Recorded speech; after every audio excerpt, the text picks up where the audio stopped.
आप लाइफ में कॉम्प्रोमाइज़ किसको कहती हैं? मैरिड मैरिड लाइफ सबसे ज़्यादा कॉम्प्रोमाइज़िंग है। सही भी है, क्योंकि एक पूरी फैमिली में रह करके उस माहौल को छोड़ करके आना, नए लोगों में नया रहना सहना खाना पीना सब टोटली डिफरेंट। टोटली जी। हाँ, तो सब कुछ कॉम्प्रोमाइज़ होते हैं आपको बहुत बहुत कॉम्प्रोमाइज़ करना पड़ता है। और लेकिन ये है कि अगर आपने कॉम्प्रोमाइज़ कर लिया और अगर आपकी कॉम्प्रोमाइजिंग नेचर है तो ये रिश्ता चलता भी फिर बहुत खूबसूरती से है। सही बात है, लेकिन कॉम्प्रोमाइज़ हर जगह नहीं करना चाहिए। मैं क्योंकि जॉब करती हूँ तो उस हवाले से कहती हूँ कि प्रोफेशनल लाइफ में आप इतना कॉम्प्रोमाइज़ नहीं कर सकते, क्योंकि जहाँ आपने थोड़ा सा कॉम्प्रोमाइज़ कर लिया और सामने वाले ने देख लिया कि हाँ आप ये कर सकते हैं ये है, तो वो आपके ऊपर भारी पड़ता जाएगा। और अगर आपकी नेचर सॉफ्ट है, आप ना नहीं कह सकते किसी को, तो वो आपको दबाते जाएंगे। तो कॉम्प्रोमाइज़ करने के लिए भी सिचुएशंस देखनी चाहिए। बिल्कुल। जिस सिचुएशन पे आप कॉम्प्रोमाइज़ कर सकते हैं, जहाँ पे आपको इतना नुकसान नहीं है, बेनिफिट है, आप वहाँ पे करें। जहाँ पे आपको टोटली नुकसान हो रहा है, जहाँ पे तो फिर आप बिल्कुल कॉम्प्रोमाइज़ नहीं करना। लेकिन हम लड़कियों को यही सिखा देते हैं। सिखाया नहीं जाता, हम लोग बने ही इस तरीके से। भाई इस तरह। मतलब मैं अगर देखूँ, जैसे कि मैं अकलौती हूँ, बहुत लाड प्यार से पाला ये वो, और एक नए घर में आकर के एकदम घुल मिल गई। मैं खुद हैरान होती हूँ कि मैं मतलब जो जिसको अपना मग भी नहीं किसी से शेयर करना, और जिसको लाइक ये मेरी चीज़ है, इसको कोई हाथ ना लगाए बगैर पूछे, वो उस नेचर से अगर मैं इतने आराम से घुल ढल गई दूसरी जगह पे, तो मैं तो कहती हूँ अल्लाह मियाँ ने हम लोगों को बनाया ही इसी तरीके से। और ऊपर से फिर हमारा कल्चर भी ऐसा है, हम लोग अपनी अम्मी को देखते हैं, अपनी बहनों को, रिश्तेदारों को, मतलब अपने बड़ों को देखते आए हैं।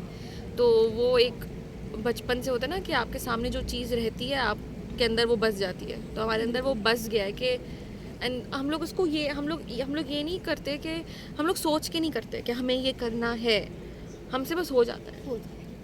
हम लोग सोचते नहीं है कि यार हम लोग कॉम्प्रोमाइज़ करेंगे। वो हमारी नेचर ही ऐसी बन चुकी है कि ना चाहते हुए भी, ना सोचते हुए भी हम लोग वो करते हैं। तो ये है। लेकिन जब आपकी शादी होती है आगे से भी आपको तो बहुत ज़्यादा प्यार होता है। यस, अल्हम्दुलिल्लाह।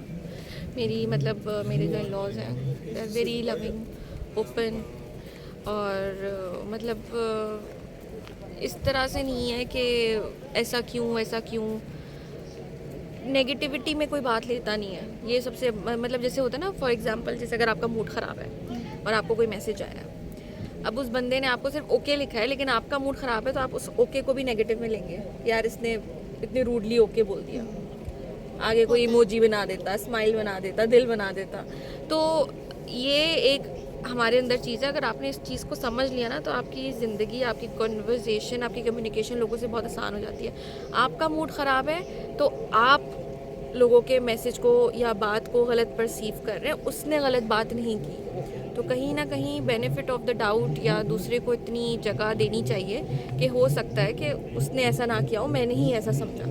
ऐसे अगर हम लोग अपना समझ के करने लगे तो फिर तो लड़ाइयाँ झगड़े ही होते रहे हर किसी से। इंसान को अपनी सोच को चेंज करना चाहिए वक्त के साथ। और आजकल जिस तरह का टाइम चल रहा है, मतलब किसी के पास इतना टाइम नहीं है कि वो इतना बॉदर करे कि आपके साथ क्या हो रहा है, क्यों हो रहा है, कैसे हो रहा है, या प्लान आउट करे आपको हर्ट करने का। हाँ, लोग हर्ट कर जाते हैं, हम भी किसी ना किसी को हर्ट कर देते होंगे, इंटेंशनली अनइंटेंशनली। तो इतना वो नहीं करना चाहिए। और मैं कहती हूँ कि हो गई बात, बोलो, ख़त्म करो, उसको फिर वापस रिपीट नहीं करो। अगर आप बोल के ख़त्म नहीं करते ना, तो वो 10 दिन बाद फिर बात निकलेगी। लेकिन कुछ लोगों की आदत होती है कि वो बात को ख़त्म नहीं करती, सालों हाँ, साल चलती है। लेकिन आप अगर अपनी तरफ से ख़त्म कर देना तो फिर आप पुरसुकून रहेंगे कि यार मैंने क्लियर कर दिया। फिर वो सामने वाला का मसला डील करता रहे हम क्या कर सकते लेकिन हैं। कुछ लोगों की आदत होती है नेचर वाइज, ऐसी नेचर होती है कि वो आपको जानबूझकर भी आपको तकलीफ दे देते हैं। हाँ, तो उसमें शायद फिर उनकी नेचर में है। या उनको भी पता नहीं चलता होगा कि उन्होंने हर्ट कर दिया है। जैसे मैं टीचर हूँ, मैं अपने बच्चों को दिखाती हूँ, आजकल हमारे बच्चों में बुलिंग का बहुत केस मिलता है हमें। तो मैं उनको एक चीज़ यही समझाती हूँ, वो बोलते हैं मैं अगर कोई किसी बच्चे ने किसी की कंप्लेन की कि मैं उसने मुझे ऐसे बोल दिया और मैं उस बच्चे को बुलाऊँ कि बेटा आपने ऐसे क्यों बोला, तो वो यही बोलते हैं मिस मैंने मजाक में बोला। तो मैं बच्चों को यही समझाती हूँ, और ये हम बड़ों को भी समझने की ज़रूरत है कि आपके लिए वो मजाक था, उस बंदे को वो मजाक नहीं लगा। अगर आपने मजाक में ऐसे कर दिया तो वो आपको मजाक लगा, उसने उसको मजाक नहीं लगा, उसने उसको बुली के तौर पे लिया है।